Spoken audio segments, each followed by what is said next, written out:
Bismillahirrahmanirrahim. Assalamualaikum warahmatullahi taala wabarakatuh. Alhamdulillah pada hari ini 23 Mac bersamaan dengan 22 Ramadan, tim Persatuan Cinta Gaza Malaysia bersama rakan kerjasama Sedekah Center dan Yayasan Kubra.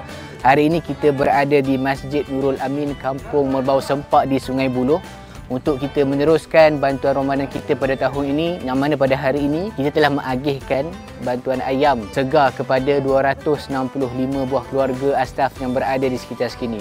Diharapkan bantuan yang kita sampaikan ini memberi manfaat kepada mereka dan jutaan terima kasih kami ucapkan kepada seluruh penyumbang cinta Gaza Malaysia dan teruskan menyokong kami.